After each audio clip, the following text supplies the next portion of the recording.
কাপড়টা ছেড়ে রান্নাঘরে ঢোকো না। কাপড় এখন আর সময় নেই, ছেলেটা বেরোবে 3টের মধ্যে, ওর 5টা 20-তে ট্রেন, ছেলে দিল্লি যাচ্ছে তো।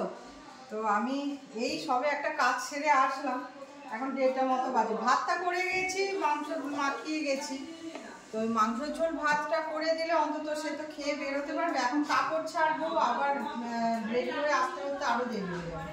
তো মাংসটা একবার বসিয়ে দিয়ে একেবারে কাপড় কেচেই ফেলবো। পরে দেখাচ্ছি, ছেলে দিল্লি যাচ্ছে, ছেলে ধানবাদ থেকে ট্রেন আছে, কনফার্মেশন পেয়েছে ধানবাদ থেকে, তো এখান থেকে ধানবাদ যাবে, তারপরে রাত্রিরে আবার ট্রেন আছে। তো এত কিছু, ওর জিনিসপত্র গোছাবো, এ করবো, রান্নাটা সেরে নিই।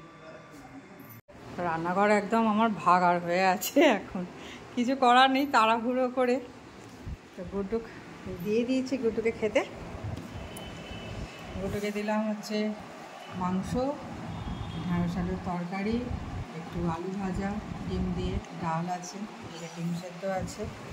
তো খেয়ে নিই, তারপরে ও বেরিয়ে গেলে ওর জামা কাপড় বলছে ও ঠিকঠাক করে গুছিয়েই নিয়েছে। তো চলে গেলে তারপরে এইদিকে আস্তে আস্তে করে আবার সব হবে। বুঝতে পারিনি যে ওখানে অতটা দেরি হবে বলে, তাহলে তো আমি রান্নাটা করেই যেতাম। যাই হয়ে গেছে সব, এখন বাজে 2টো, 3টের মধ্যে অনায়াসেই বেরিয়ে যেতে পারবে। তো চলে এখন এইগুলো এখন ধরপড় করে কাজগুলো করি, একবার দেখে আসি যে ওর জামা কাপড়গুলো ঠিকঠাকভাবে গোছালো কি। আলাটা জেলে দিই, চল এই বোতলেই এখন জলটা দিই, কারণ কোথায় কি বোতল লাগবে না লাগবে। জুতোটা নেয়নি, জুতোটা দিয়ে আসি।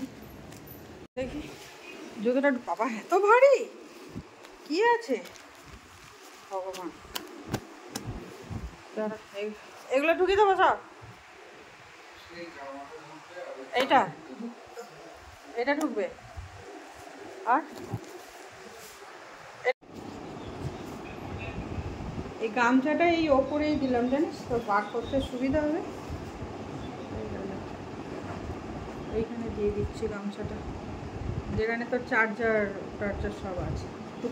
সব যা নিয়ে যাচ্ছিস মনে করে সব নিয়ে আসবি, যেন কিছু যেন পড়ে থাকে না।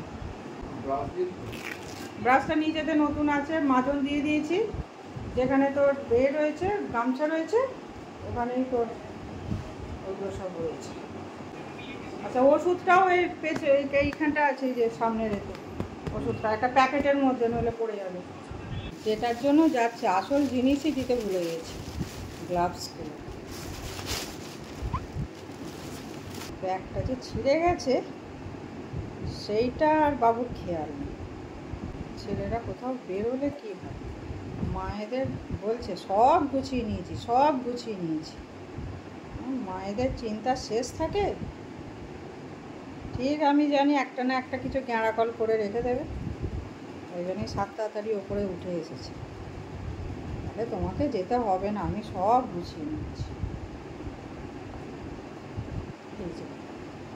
এতে এক্ষুনি কাঁধে দিলে ব্যাস ভগাম্মা হয়ে যাবে, মা ছাড়া গতি নেই। এই মোটামুটি সেলাই করে দিলাম, এ এখন যাবে। আর এটা হঠাৎ করে ঠিক হয়েছে তো, যার জন্য আগে থেকে সেরকম কোনো প্রিপারেশন নেওয়া হয়নি। তুমি ছোট ভাড়া করে রেখে দাও। 100 টাকা করে 500 টাকা রেখেছো? এমন বলছো তো, বলছি তো কি হয়েছে? হ্যাঁ, খুচরো লাগবে না, ছেলেটা যাবে। তুমি তো সারা দাও, আমি কি করে জানবো যে তুমি না, সেটা বলিনি, আমি বলি খুচরোটা আলাদা রেখেছো। 50 টাকার নোট দিয়েছি, 20 টাকার নোট দিয়েছি, 100 টাকার নোট দিয়েছি, 10 টাকাও দাও।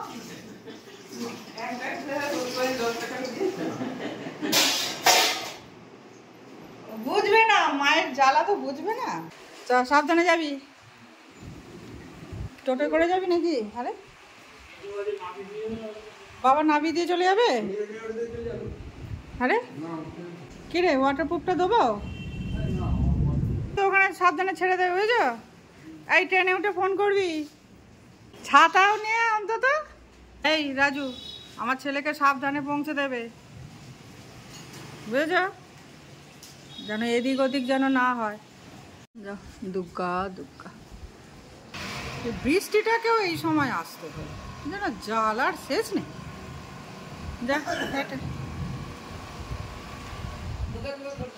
দুগ্গা দুগ্গা বলেছি। আই দেখ গাড়ি কেন বন্ধ হয়ে গেল। হ্যাঁ হ্যাঁ, যা। এই লোকটা না